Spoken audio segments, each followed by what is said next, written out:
Nous allons à présent passer à la correction du problème 3.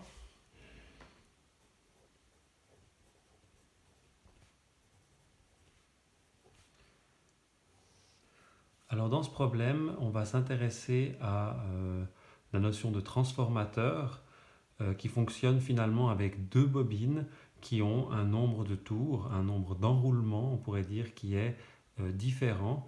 Et ça nous permet de faire changer la tension entre un système primaire et un système secondaire. Alors si on fait un schéma de la situation, donc on a une première bobine,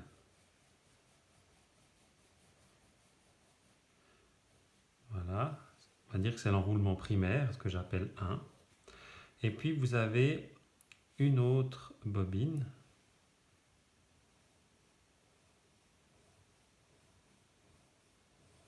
voilà, qui est l'enroulement secondaire. Ok. Et puis vous avez un certain nombre de tours qui est différent. Ici vous en avez N1 et puis ici vous en avez N2. Ok. Et puis maintenant on a besoin ici de quelque chose qui permet, parce que tout va se jouer en fait sur le champ magnétique créé par, alors ici vous avez un certain courant alternatif I de T, qui vient en fait d'une tension alternative U1 de T. Qu'est-ce qui se passe? Ce courant alternatif va créer un champ magnétique ici dedans, et nous ce qu'on veut, c'est que le flux de champ magnétique se retrouve ici. Alors pour faire ça, il y a plusieurs méthodes. Alors une que l'on retrouve dans les schémas standards, c'est en fait un matériau magnétique, par exemple du fer, du fer doux ou quelque chose comme ça. Et ça nous permet en fait, donc ce truc-là, ici, en quelque sorte de diriger, de focaliser les lignes de champ magnétique. Okay. Donc vous aurez un certain flux qui va être conservé entre ici et là.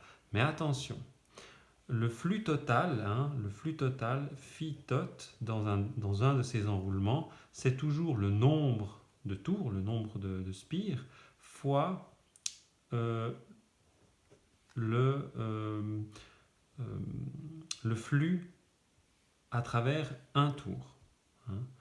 Eh bien, ce qui est conservé, c'est vraiment le flux à travers une spire qui va être le même ici et là. Donc ici, on va appeler ça le phi 1 de T, le flux de champ magnétique à travers une de ces tours. Et puis ici, on va appeler ça phi 2 de T. Et puis tout repose sur le fait qu'on a une égalité entre les deux. Donc ça supposerait que le champ magnétique est vraiment le même ici et là, que bien sûr les surfaces, etc. sont identiques. Et ça permet de garantir que les flux par spire sont les mêmes. Mais en réalité, on a toujours des pertes. On aura toujours des courants qui seront créés de Foucault. On aura des pertes dans ce système. Une partie des lignes de champ qui peuvent bien sûr sortir ici, aller dans le vide. Et puis, on n'aura pas une égalité totale entre les deux. Mais ça repose là-dessus. Une manière de voir, on pourrait dire d'optimiser ça sans passer par cet intermédiaire, ça existe aussi, il me semble, pour des transformateurs, c'est d'imbriquer directement les deux bobines. Donc là, je fais un petit peu de culture générale. On peut prendre cette bobine et puis l'imbriquer dans celle-là. Alors là, j'ai déjà fait le schéma avant pour voir à peu près ce que ça donne. Donc on aurait l'enroulement primaire et puis imbriquer dedans l'enroulement secondaire. Et là, on voit vraiment facilement, sans faire de toute une théorie sur la focalisation du champ magnétique, que forcément, le champ magnétique à travers un tour ici, donc une boucle ici, est le même que celui à travers une boucle là, puisque c'est forcément la même ligne de champ. Bien sûr, on a aussi des pertes, mais c'est un peu plus intuitif comme ça qu'avec ce matériau encore en plus. Mais ça marche aussi, on peut le montrer, qu'on est proche de ce genre de conditions dans des transformateurs. Voilà.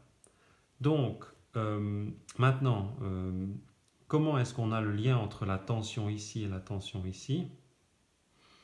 Alors, ici, on a la petite sonnette, tac, qui a une certaine tension U2 de T. Voilà.